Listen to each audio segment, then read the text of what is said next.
앞장에서 DMZ는 스토리의 광산이라고 했습니다. 스토리의 광산에 사람 이야기를 빼놓을 수가 없죠. DMZ에 사람이 산다고요? 그렇습니다. 사람이 삽니다. 군인이 살죠. 그리고 DMZ 때문에 그어놓은 민통선에 민통선 주민이 삽니다. 거기서도 노인은 죽고 젊은이는 사랑하고 아이는 태어나게 마련입니다. 사전에서는 3인이란 말을 백성을 이주시켜 국토를 개척하는 정책 이주라고 풀이하고 있습니다.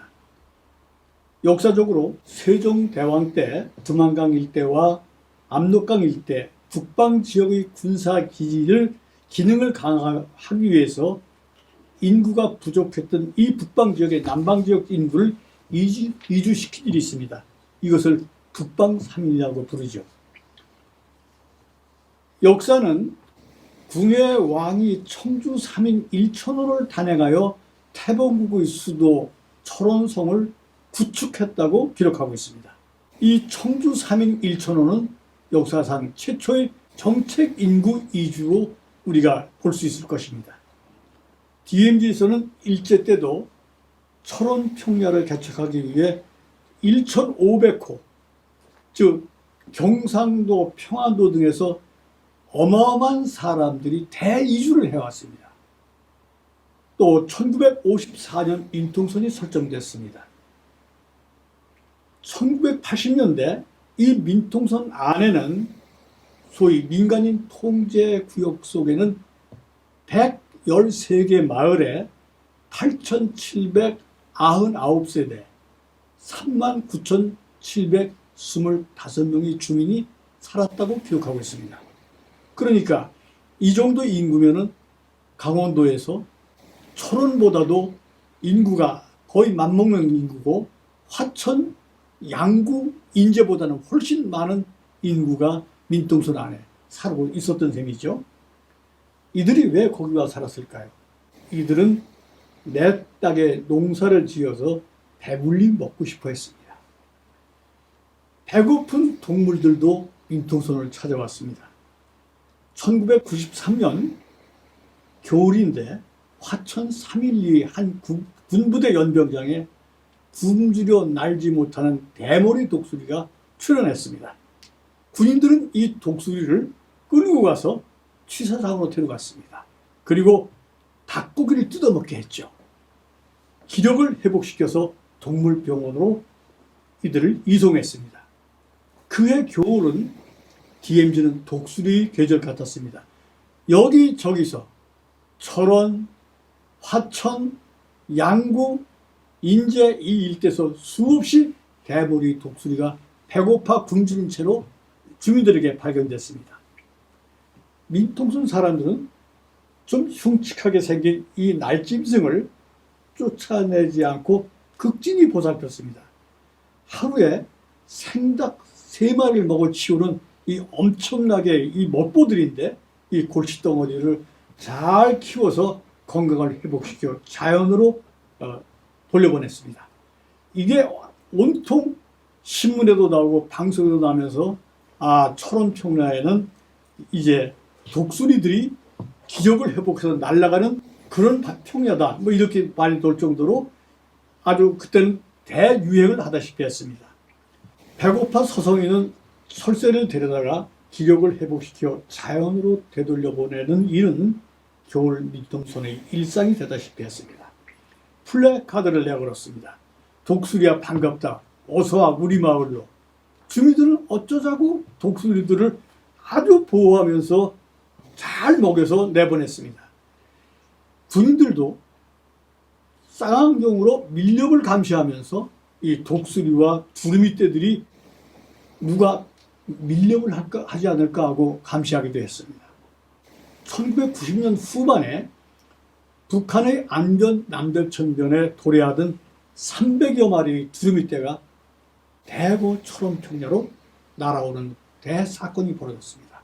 서식 환경이 나빠지면서 안변 철원 간에 추가령 구조국 80km의 두루미 탈북 해랑이 형성된 것입니다.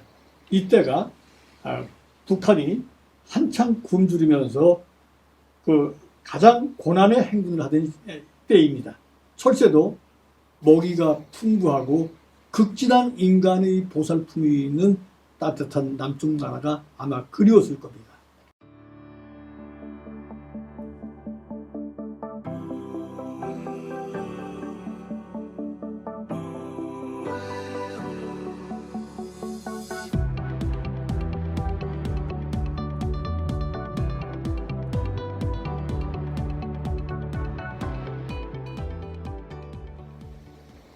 (1993년 1월) 철원 평야에서는 남편을 잃은 미망 두루미를 극진히 보살펴 고향으로 보내는 특별 행사가 있었습니다.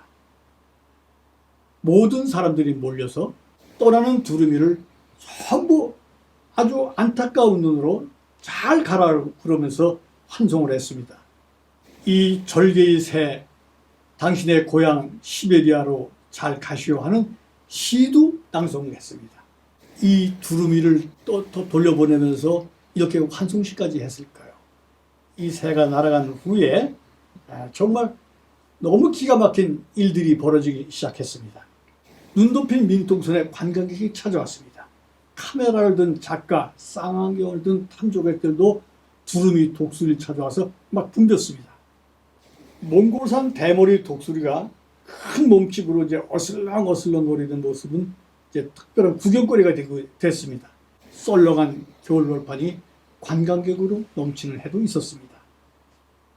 민통선 농가들은 녹의 소득이 만만치 않았습니다.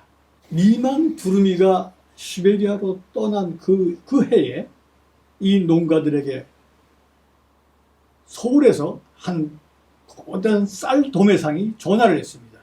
선생님의 논에서도 두루미가 내려옵니까? 예, 두루미가 내려오죠.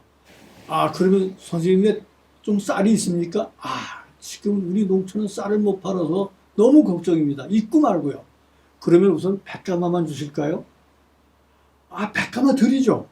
그런데 제가 부탁이 하나 있습니다.